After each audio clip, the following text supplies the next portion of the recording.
Hello friends, आज हम फिर एक कुंडली का विश्लेषण करने आए हैं। ये कुंडली है अमोघ लीला प्रभु जी की। अमोघ लीला प्रभु जैसे सब लोग जानते हैं, वो इस्कॉन से जुड़े हुए हैं। इस्कॉन में ब्रह्मचारी हैं और एक फेमस यूट्यूबर हैं, मॉन्क हैं, सेलिब्रिटी हैं और यूथ को काफ़ी प्रेरणा देते हैं कि लाइफ को कैसे जिया जाए। यूथ आइकॉन है। तो हमने सोचा अमोघ लीला प्रभु जी का रिसेंटली एक पॉडकास्ट देख रहे थे जहाँ पे वो काफ़ी अच्छी बातें कर रहे थे। उनको भी एस्ट्रोलॉजी का ज्ञान है। तो उन्होंने बस कुछ हिंट्स दी थी अपने बारे में कि उनका जैसे सूर्य चंद्र एक ही साथ हैं और उनकी जैसे उनकी कुंडली में ये लिखा गया था उनकी कई मैरिजेस होंगी, लेकिन वो उस रास्ते गए नहीं। तो उस पर कुछ डिस्कशन हो रहा था कि क्यों, जबकि कुंडली में ऐसा लिखा है तो वो मॉन्क कैसे बन गए। तो ये सब कुछ हिंट्स मिली थी उनका। तो हमने सोचा क्यों ना उनकी कुंडली का विश्लेषण करें। इंटरनेट पे कुछ ज़्यादा इंफॉर्मेशन उनकी कुंडली से रिलेटेड नहीं है, लेकिन अगर हम देखें तो उनका जो उन्होंने मॉन्क संन्यास लिया था 29 की एज में लिया था। तो उस हिसाब से वो 1981 की पैदाइश होनी चाहिए। और कई जगह उनका 1 जुलाई, कई जगह 2 जुलाई दिया है। तो हमने 2 जुलाई 1981 लेके चले हैं, क्योंकि इस टाइम पीरियड में सूर्य चंद्र साथ ही विराजमान है इस कुंडली के हिसाब से। तो उस टाइम ड्यूरेशन में तो ये कुंडली हम मान के चल रहे हैं। उनके बारे में थोड़ी और इन्फॉर्मेशन दें तो उनका असली नाम आशीष अरोड़ा था और उन्होंने दिल्ली कॉलेज ऑफ इंजीनियरिंग से अपनी सॉफ्टवेयर इंजीनियरिंग में डिग्री हासिल की है 2004 में। उसके बाद वो मल्टीनेशनल कंपनीज में काम करने जो यूएस चले गए, फिर वहाँ पे वो अध्यात्म से जुड़े और बाद में उन्होंने अपना कॉर्पोरेट जॉब छोड़ दिया 2010 के करीब और इस्कॉन को 29 की एज में ज्वाइन कर दिया। तो जैसे बताया गया कि वो मॉन्क को सोशल वर्कर है, मोटिवेशनल स्पीकर है और अभी शायद या vice president of Dwarka chapter of ISKCON. Exact अभी हमें पता नहीं करंट रोल क्या है, लेकिन जो इन्फॉर्मेशन हमें मिली है इंटरनेट से वो vice president of Dwarka chapter of ISKCON है। लेटेस्ट का हम अभी कह नहीं सकते, बट ये उनका बारे में ये सारी इन्फॉर्मेशन है। तो वापस कुंडली पे आते हैं। तो क्या कारण है कि अमोघ लीला प्रभु जी ने मतलब संन्यास का रास्ता चुना, ब्रह्मचारी बने इस्कॉन के साथ? तो काफ़ी इंटरेस्टिंग रहेगा। तो अगर हम देखें तो उनकी कुंडली पे नज़र डालें तो उनकी जो लग्न है वो मकर विराजमान है लग्न में। तो जब भी केतु लग्न में विराजमान होते हैं तो ऐसा आदमी काफ़ी मतलब आध्यात्मिक हो सकता है, इंट्यूटिव हो सकता है और थोड़ा सा वैरागी किस्म का भी कह सकते हैं, क्योंकि वो अपने बारे में ज़्यादा फिर सोचता नहीं है। बनस्पत जैसे किसी का राहु हुआ तो हमेशा अपने बारे में ऑब्सेस्ड रहेगा। तो केतु वाले इंडिविजुअल जनरली बहुत ज़्यादा अपने रहन सहन को लेके ऐसा कुछ इतने खास नहीं रहते। वो बस इंटेलेक्चुअल चीज़ें या आध्यात्मिक चीज़ों में रुचि दिखाते हैं। तो केतु उनका लग्न में है और उनकी अगर हम राशि देखें तो इसमें दिखाई नहीं दे रहा, छठे हाउस में चंद्र विराजमान है और मिथुन राशि में। तो ये दिखाता है कि ये बहुत ही फ्रेंडली किस्म के पर्सनल होंगे, जॉवियल रहेंगे, हैप्पी गो लकी किस्म के पर्सनैलिटी जो उनके व्यक्तित्व में नज़र आता है। तो मेंटली वो इस टाइप के व्यक्ति रहेंगे जो मतलब ईज में रहते हैं। और बाकी अगर हम उनके भावों में दृष्टि डालें तो अगर हम देखें तो उनके दूसरे, तीसरे, चौथे भाव में कोई ग्रह विराजमान नहीं है और दूसरा भाव शनि का है और शनि अगर हम देखें भाग्य स्थान में विराजमान है तो ठीक ठाक है। और अगर हम उनके 5वें भाव में आए तो यहाँ पे मंगल विराजमान है शुक्र की राशि में।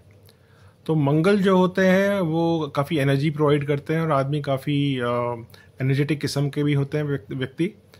और मंगल उनके एजुकेशन के भाव में भी विराजमान है और उस पर केतु की भी दृष्टि है। तो हम जानते हैं केतु और मंगल वैसे तो बहुत अच्छे नहीं माने जाएंगे कि उनकी संतान भी नहीं है, जो 5th हाउस संतान का भी होता है, लेकिन टेक्निकल एजुकेशन उनकी अच्छी रही, कंप्यूटर्स में उन्होंने किया है। तो केतु मंगल उनको काफ़ी एक रिसर्च ओरिएंटेड, उनकी एनर्जी काफ़ी टेक्निकल चीज़ों में उनकी जाएगी।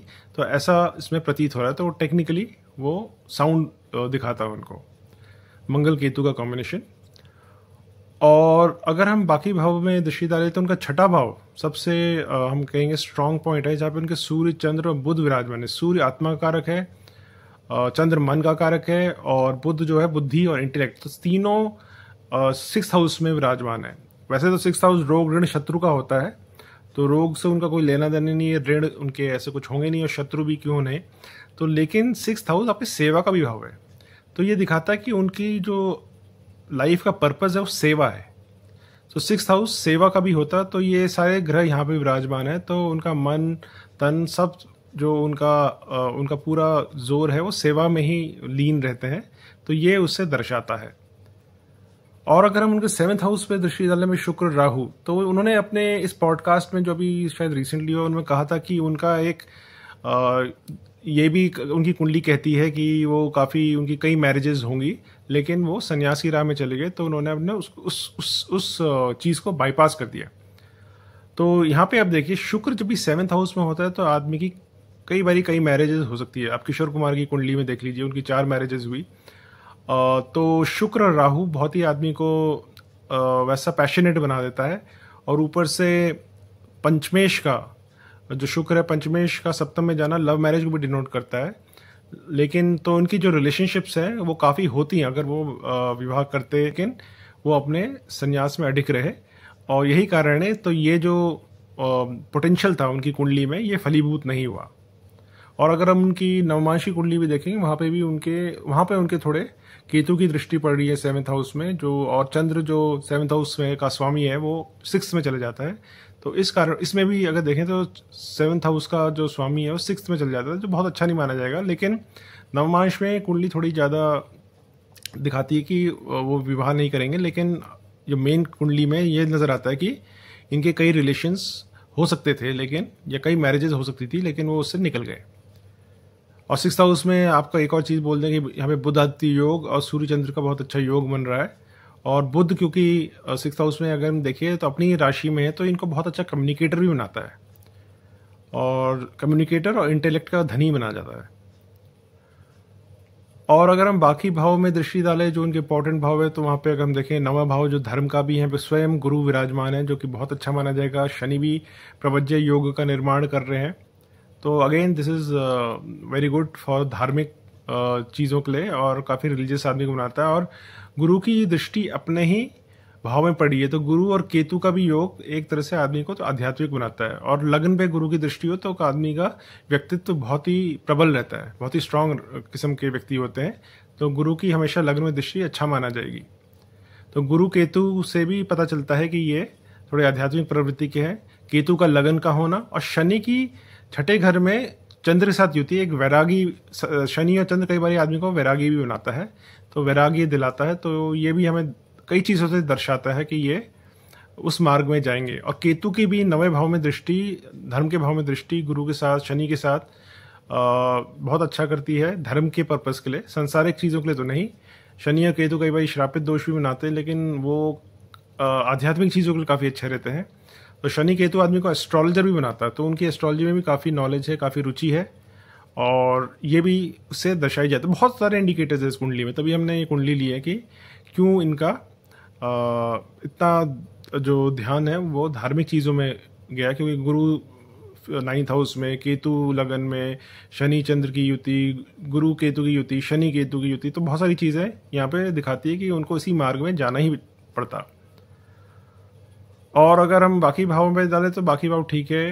हम जानते हैं कि जॉब तो उन्होंने छोड़ी दी थी 5-6 साल करके, तो उनका जो मंगल की दृष्टि उनके 11th हाउस में भी अच्छा करेगी। नाम, रिकग्निशन उनको अच्छा मिलेगा, फेम गेन्स उससे अच्छे मिलेंगे इनको। मॉनेटरी तो नहीं, बट उनको नाम, फेम और रिकग्निशन मिलेगी, तो वो भी गेन्स के अंडर आएगा। और जो 12th हाउस है, जो फॉरेन का हाउस है, यहाँ के स्वामी खुद धर्म के भाव में विराजमान है, तो उनकी फॉरेन की यात्रा धर्म से संबंधित रहेगी। हमें नहीं पता वो कितनी फॉरेन कंट्रीज़ गए हैं, पर हो सकता है इस्कॉन के थ्रू गए हों। तो जो भी फॉरेन की ट्रिप्स लगेंगी लॉन्ग डिस्टेंस, तो वो उनको धर्म से संबंधित कार्यों में ही उनकी होगी। तो ये तो था ओवरऑल उनकी कुंडली का विश्लेषण जो हमने किया, क्योंकि उन्होंने पॉडकास्ट में बोला, तो हमने कहा क्यों ना हमें भी इंटरेस्ट आया कि पता करें। लेकिन डेट ऑफ बर्थ एग्जैक्ट ना होने के कारण हमने कुछ अप्रॉक्सीमेशंस किए हैं। अगर किसी को पता है तो अपने कमेंट्स में लिखिए कि ये कितना सही है, अगर डेट ऑफ बर्थ हमारी मैच हो रही है जो हमारे कैलकुलेशंस के हिसाब से। और अगर हम उनकी विंशोत्तरी दशाओं पर नज़र डालें तो यहाँ पे हम देखें तो उनकी जो एजुकेशन हुई शनि की दौरान हुई। शनि की उनकी महादशा चली 22 दिसंबर 1987 से 2006 तक। तो शनि में इनकी एजुकेशन काफ़ी अच्छी रही। तो ये हमें दर्शाता है कि शनि के टाइम पीरियड में इन्होंने अगर हम जाएँ थोड़ा आध्यात्मिक भी 2000 के आसपास वो आध्यात्मिक भी हो गए थे, थोड़े बहुत आध्यात्मिक चीज़ों में उन्होंने रुचि लेना शुरू कर दिया था। तो शनि उनके भाग्यस्थान या धर्मस्थान में भी विराजमान है, तो ये भी इंडिकेटर है। और शनि की दृष्टि 6th हाउस में भी है, तो ये सेवा का भाव भी मजबूत करता है, तो उन्होंने और वैराग्य भी हो जाता है इससे। तो 6th हाउस में शनि की दृष्टि उन्होंने सेवा के कार्यों में रुचि लेना शुरू कर दिया, धर्म के कार्यों में रुचि लेना शुरू कर दिया। और उसके बाद बुध की महादशा शुरू हुई 2006 से 2023 तक। तो बुध भी इनका सर्विस के भाव में ही विराजमान है, और तो उन्होंने सर्विस के कार्यों में और बोलना शुरू किया, क्योंकि बुध अपनी ही राशि में स्वराशि हैं, तो कम्युनिकेशन से रिलेटेड कार्यों में भी उन्होंने रुचि लेना शुरू कर दिया, सर्विस के कामों में भी। और बुध 6th हाउस 9th हाउस का भी स्वामी है। तो ये देखिए, तो 9th हाउस का स्वामी सर्विस के भाव में, तो धर्म से संबंधित सर्विस कार्यों में वो लीन हो गए, मतलब इन्वॉल्व हो गए। तो ये दर्शाता है मर्क्यूरी की पीरियड उनके काफ़ी गोल्डन पीरियड साबित हुआ। और अगर वो ये नहीं करते तो काफ़ी उनको प्रॉब्लम हो सकती थी, क्योंकि मर्क्यूरी 6th हाउस में कई बार अच्छा नहीं माना जाता, लेकिन अगर उन्हें धर्म से संबंधित और सेवा से संबंधित कार्यों से क्योंकि इन्वॉल्व हो गए, तो ये उनके लिए अच्छा रहा, तो फ़ायदेमंद हो गया वही प्लैनेट। और उसके बाद केतु की अगर हम देखें तो महादशा शुरू होगी 2023 से शुरू हो गई 22 दिसंबर, और 22 दिसंबर 2030 तक चलेगी। अगेन ये उनके अच्छे रहेगी, क्योंकि आध्यात्मिक कार्य से जुड़े हैं, केतु उनके लग्नी है, केतु की पंचम और नवम स्थान में धर्म स्थान में दृष्टि है। तो अगेन ये काफ़ी अच्छा पीरियड रहेगा उनकी स्पिरिचुअल परस्यूट्स के लिए, उनकी जो भी धर्म को फैलाने का जो भी कार्य करेंगे उसके लिए काफ़ी अच्छा रहेगा। और तो ये थी उनकी ओवरऑल विश्लेषण कुंडली का। आई होप कि आपको अमोघ लीला प्रभु जी के जो इवेंट्स हुए लाइफ में और उनके जो व्यक्तित्व है उससे आपको उनकी कुंडली से ये सब पता चला होगा। तो friends, please like share and subscribe my video and do leave your comments कि ये आपको कैसा लगा।